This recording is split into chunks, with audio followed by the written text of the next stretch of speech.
Ang susunod na programa ay rated PG. Ito ay nangangailangan ng patnubay at gabay ng magulang para sa mga batang manunood.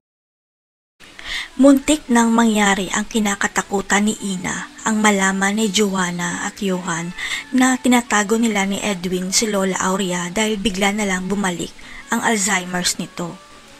Mabuti na lang at nakapagtago si Edwin at Lola Aurea kaya hindi sila nakita, pero para kay Edwin hindi habang buhay na maitatago nila si Lola Aurea sa mga De La Costa.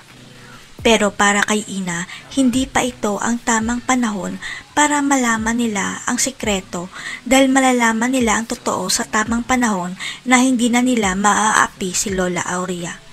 Kailangang paghandaan ni Ina ang paglalantad niya kay Lola Aurea at pinapangako niya na hindi na nila magagalaw pa si Lola Aurea bagkus mananagot sila sa mga kasalanan nila.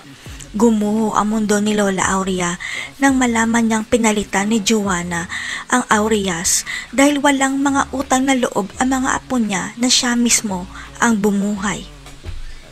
Hindi makakapayag si Lola Aurea na pati ang kumpanya niya ay mawawala na rin, kaya inutusan niya si Edwin na gawa ng paraan para maibalik sa kanya ang kumpanya niya. Ang kailangan ni Lola Aurea, isang matibay na ebidensya sana na magpapawalang bisa sa deed of donation na ginawa ni Charlie na nagbibigay ng karapatan sa kambal. Hanggang sa maalala ni Edwin na may iniwang sulat si Rodante para kay Lola Aurea at tanging si Lola Aurea lang ang nakakaalam ng nilalaman ng sulat ng anak niya. Sapagkat nakasaad sa huling sulat ni Rodante na hindi pala niya tunay na anak si Joanna. Ito ang dahilan kaya napapagalitan ni Lola Aurea noon si Joanna dahil hindi niya ito kadugo.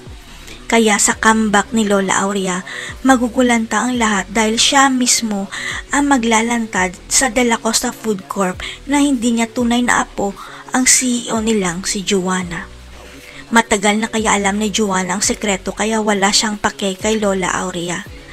Babalik na kaya si Ina bilang CEO at may-ari ng De La Costa Food Corp. Abangan.